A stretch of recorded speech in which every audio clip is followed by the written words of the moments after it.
Bonjour, alors je le sens, vous vous posez toutes et tous la question. Je voudrais vous rassurer, ce matin, il y aura bel et bien un autobus de campagne qui vous sera réservé lors des élections générales de 2026. Vous serez toutes et tous les bienvenus pour couvrir la campagne du Parti québécois. Par ailleurs, nous allons déposer aujourd'hui, ici à l'Assemblée nationale, une motion en suivi de la sortie du chef du Parti québécois, Paul Saint-Pierre Plamondon, il y a quelques jours, relativement à la hausse du sentiment d'insécurité dans le métro de Montréal.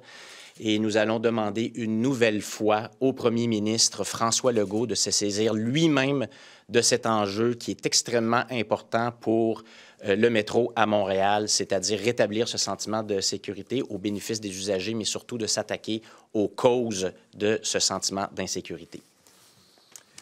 Merci, Pascal.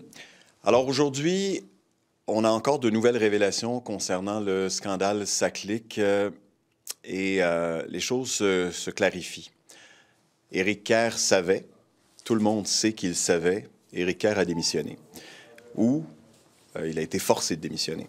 Aujourd'hui, tout le monde sait que François Bonnardel savait, la situation actuelle est intenable pour lui dans ses fonctions de ministre. Il doit être démis de ses fonctions. C'est une question de responsabilité ministérielle. Et j'en appelle au premier ministre François Legault de faire preuve de responsabilité pour rétablir la confiance envers son gouvernement. Il doit démettre François Bonnardel de ses fonctions. À plusieurs reprises, on a demandé à François Bonnardel ce qu'il savait et quand il avait été informé de la situation. Il a toujours plaidé l'ignorance. Il a déclaré en chambre qu'on lui avait menti, qu'il avait été trompé.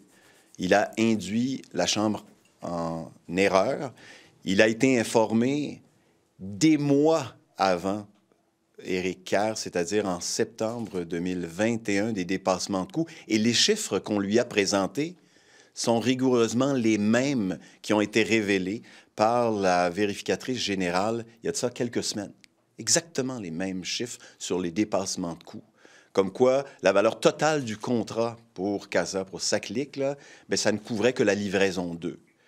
Et la mise en scène qu'on a vue lors du dépôt du rapport, bien, c'était à l'effet que nous avions tous été bernés, le ministre lui-même, alors qu'on sait maintenant qu'il a été informé de toute la situation, qu'il était en colère et qu'il a demandé un suivi mensuel sur l'état de la situation de ce scandale qui s'était produit pendant les années où il a été ministre, c'est-à-dire responsable de la Société d'assurance automobile du Québec entre 2018 et 2021. Alors, je pense qu'il faut tirer une seule et même conclusion.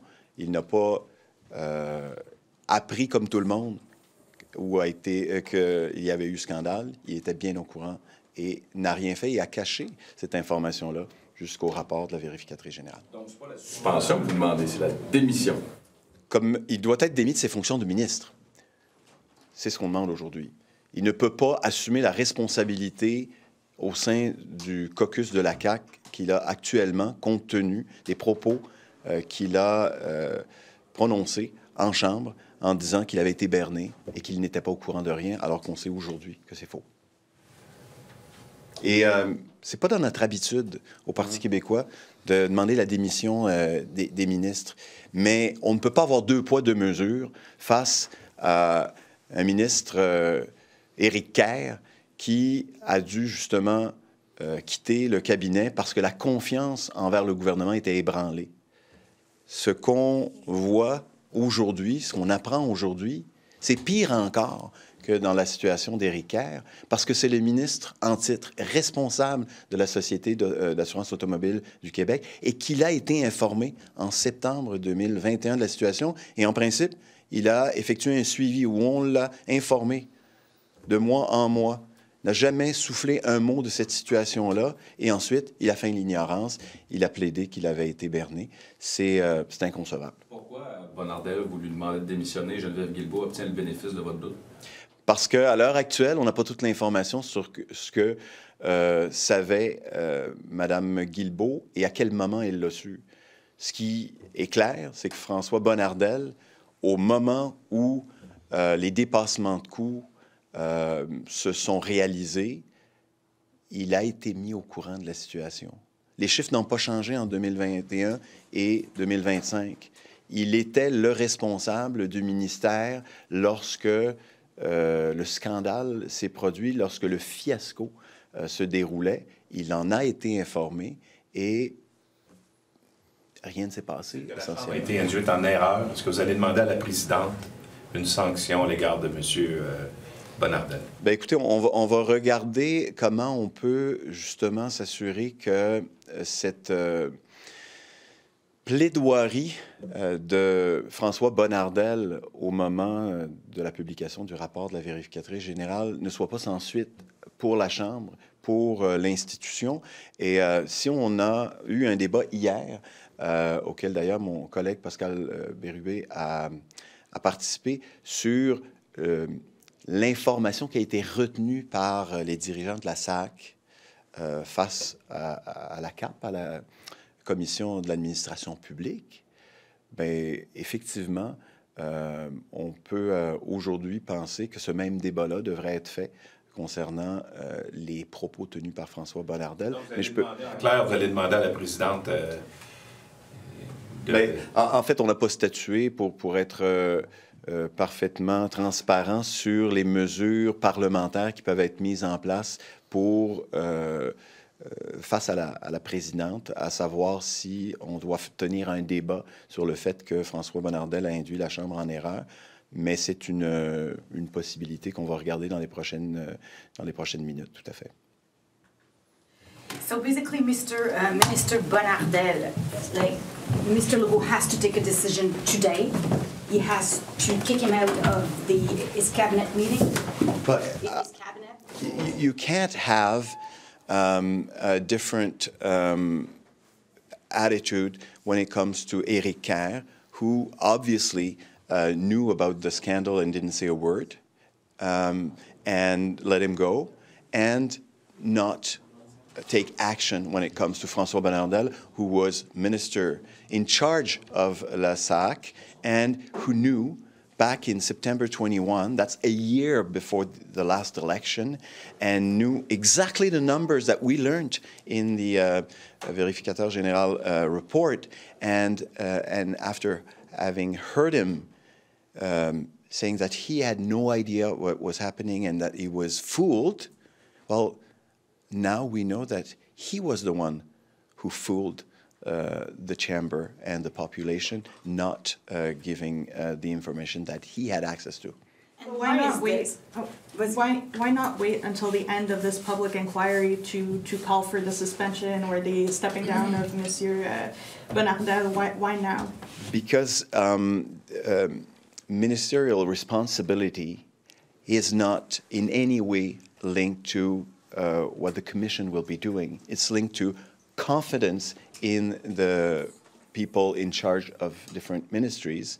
And now we know that he doesn't deserve the confidence of the chamber, of the population, of the prime minister or the premier, because he just didn't tell the truth.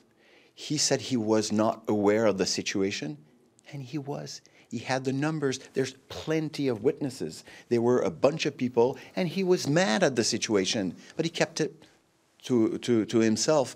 Or did he talk to his boss? We still don't know. But there is, right now, way enough information to take action when it comes to Mr. Bonnardel. Does Madame Guilbeault still have your trust? Well, at this point in time, I mean, it's, you know, it's the information that we don't have as to what Mrs. Guilbeault had in terms of information when she took office. But obviously, when this whole fiasco took place, she wasn't in charge. Mr. Bonnardel was. So that makes the situation way worse for him at this point in time. Well, we'll wait and see what happens with Mrs. Guilbeault. So yesterday, the Liberals called on Gallant to step down. They don't want him to lead the commission. Will you also casted doubt on his credibility in this case? Are you calling on Judge Gallant to step down from that position as the commissioner? We are. So we discussed it. We weighted all the options, and we came to a conclusion that Mr. Galland, unfortunately, cannot be overseeing the inquiry. It is not a question of his own personal integrity. It's a question of an appearance of conflict of interests. Mr. Galland and the president of our Treasury worked closely together. They had a hierarchy relationship, and there are hundreds of jurists and judges from whom we could have selected the person to oversee the inquiry. It's a bad decision because we're already having this discussion, so we are calling on Mr. Galland to recuse himself. If not, we are calling on the government to come back to that decision and make another appointment. Can I just ask? Oui, en français. Très bien. Alors, nous demandons aujourd'hui au juge Galland de se récuser. Et s'il ne le fait pas, nous demandons au gouvernement de revenir sur sa décision. Premièrement, très important de le dire, les oppositions n'ont pas été consultées. Et c'est une façon classique de ce gouvernement de fonctionner, alors que nous sommes face à un des plus grands scandales de l'histoire récente du Québec, que les Québécois veulent de la transparence et des bonnes décisions. Le gouvernement décide lui-même, on n'a pas été consulté. Et si on avait été consulté, bien sûr, on aurait dit qu'il faut éviter d'avoir ce genre de discussion avant même que l'enquête ait commencé, c'est-à-dire qu'on se pose des questions sur les apparences de conflits d'intérêts. Alors attention, personne ne prétend qu'il y a conflit d'intérêts, personne ne remet l'intégrité des personnes concernées en cause. En droit, c'est une question différente. C'est une question d'apparence de conflit d'intérêts ou d'apparence de partialité en raison des relations passées entre la présidente du Conseil du Trésor et le juge Galland. Donc, le juge Galland était l'adjoint de la présidente du Conseil du Trésor. Or, parmi les questions qui vont se poser, j'ai moi-même posé la question en Chambre, c'est comment se fait-il que le Conseil du Trésor a payé pour 1,5 milliard de factures en plus du coût initial de sa clique sans qu'on se rende compte qu'il y avait un problème? Donc, ces questions-là vont se poser et malheureusement, on n'a pas choisi la bonne personne. C'est une mauvaise décision et le gouvernement doit revenir sur cette décision. J'aimerais juste ajouter un détail qui est quand même, je pense, important. Quand le premier ministre a décidé ou a annoncé qu'il allait effectivement mettre en place une commission d'enquête, il a tendu la main aux oppositions en disant « mais je veux collaborer parce qu'on doit tous aller au fond des choses, il faut savoir ce qui s'est passé ». Malheureusement, mais il ne l'a pas fait, il n'a pas démontré cette volonté-là de collaborer, d'une part en ne mettant pas les oppositions dans le coup pour le choix du ou de la commissaire, et c'était d'ailleurs une de nos demandes dans la lettre qui a été écrite par notre chef, puis évidemment sur le mandat. On voulait un mandat rapide, certes, mais on voulait un mandat qui dépasse strictement le scandale SACLIC parce qu'on sait qu'actuellement, il y a d'autres dépassements de coûts dans d'autres projets d'envergure encore plus grande. En santé, le dossier santé numérique, là, on a des dépassements de coûts de l'ordre de à peu près 300 millions à l'heure actuelle. Ça se déroule devant nos yeux. Puis on va faire fi de ça. On va fermer les yeux. Puis on va se concentrer uniquement sur le scandale SACLIC. Ça, c'est une mauvaise pratique. C'est une mauvaise approche parce qu'on risque d'en échapper. On voulait élargir un peu. Puis encore une fois, mais le gouvernement, on devine ce qu'il voulait, c'est essentiellement mettre le couvercle sur la marmite. C'est pas ce qu'on veut de la transparence.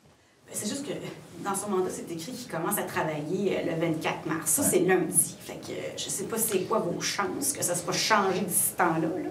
Mais voyez à quel point c'est mal parti. Et voyez qu'est-ce que c'est un gouvernement brouillon qui décide de fonctionner dans l'opacité. Si le premier ministre du Québec dit qu'il a une main tendue puis qu'il veut collaborer pour que ça fonctionne, mais qu'il le fasse. Encore une fois, un premier ministre qui dit une chose, il fait des belles communications et il fait le contraire. Ce sont des enjeux d'importance, ça demande de la hauteur et le premier ministre, encore une fois, n'a pas eu cette hauteur-là de consulter, comme il aurait dû le faire, pour qu'on s'entende sur un choix qui n'aurait pas fait l'objet de ce débat public aujourd'hui. C'est mal parti pour le Québec, c'est mal parti pour la transparence, c'est mal parti pour les Québécois. Just quickly, Mr. Arsenault, in what way does the mandate not go far enough when it comes to this public inquiry? What else would you have liked to see them look into? Well, it's plain and simple. We know what the scandal is, you know, in terms of hundreds of millions of dollars wasted in a project such as SACLIC. What we have to know also is what is happening right now in a huge project, which is in the health sector, whether it be the dossier santé numérique or the administrative aspect of it. We know already that there is an overspending of $236 million in the administrative aspect, and when it comes to two of the CIS and CIUS, two of the institutions in the health network, it's a pilot project. We know that there is already an overspending of $42 million. It's happening right now as we speak in front of our eyes, and the Commission will not be able to take a look and say, well, here's another fiasco in the process, in the making. We've got to take action. We've got to know what's happening now. These are the two main topics that we wanted to look at because it's going to cost taxpayers an arm and a leg. Merci.